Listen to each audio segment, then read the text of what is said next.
একজন তরুণ শিষ্য তার এক জ্ঞানী সাধকের কাছে এসে অভিযোগ করল, জনাব, আমার মনে শান্তি নেই। মানুষ যাই বলুক আমি কষ্ট পাই। অনেক পুরনো কথাও ভুলতে পারি না। এই কথাগুলো শুনে সেই মহান সাধক চুপ থাকলেন।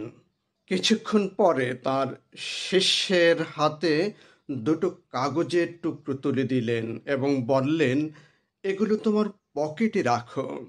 এ দুটো কাউকে দেখাবে না এবং তুমিও এখন দেখবে না। যখনই কেউ তোমাকে ভালো কিছু বলবে, প্রথম কাগজটি বের করে দেখো। যখন কেউ খারাপ বা অপমানজনক কিছু বলে, দ্বিতীয়টি বের করে দেখো। প্রথম কাগজটিতে লেখা ছিল প্রশংসা, দ্বিতীয় কাগজটিতে লেখা ছিল পরিবর্তনের বার্তা। তরুণ শিষ্যের কিছুদিন এভাবে চলল। তারপর একদিন বিরক্ত হয়ে পুনরায় সাধকের কাছে এসে বলল, জনাব, এতে কি লাভ হলো? ভালো কথা হোক বা পরিবর্তনের বার্তার কথা হোক, দুটোই তো কাগজে লেখা, এতে কি আসে যায়? আমার মনের মধ্যে তো এরকম লিখতে পারছি না।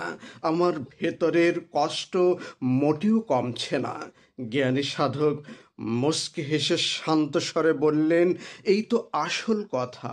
প্রশংসা ও অপমান দুটোই তো কাগজের মতো, কেবল বাহ্যিক শব্দ।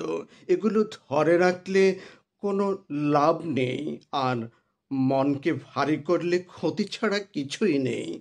মানুষ যা বলে তা শুধু শব্দ, স্থায়ী সত্য নয়। প্রশংসা বা অপমান দুটোই ছেড়ে দিলে মন সত্যিকারের মুক্তি পায়। অতীতের কষ্ট, মানুষের কটু কথা, ভুল বোঝাবুঝি সবকিছু মনে ধরে রেখে আমরা যেন নিজেদের শান্তি খর্ব করি। সত্যিকারের মুক্তি আসে শুধুমাত্র যখন আমরা ছেড়ে দিতে পারি। ছেড়ে দেওয়া মানে ভুলে যাওয়া নয়, ভুলকে মেনে নেওয়া নয়, বরং নিজের মনের শৃঙ্খল থেকে মুক্ত হওয়া। নদী যেমন তার ধারে ধুলোর কাদা জমতে দেয় না, তেমনি আমাদের মনের গাদাগাদি, ক্রোধ, ঘৃণা, দুঃখ জমতে দেওয়া উচিত নয়। কারণ এসবই আমাদের স্নায়ুতন্ত্রে অতিরিক্ত চাপ সৃষ্টি করে, মানসিক শান্তি কেড়ে নেয়। আমরা অতীতের ঘটনাগুলোকে বদলাতে পারি না, কিন্তু সেখান থেকে আমরা শিক্ষা নিতে পারি।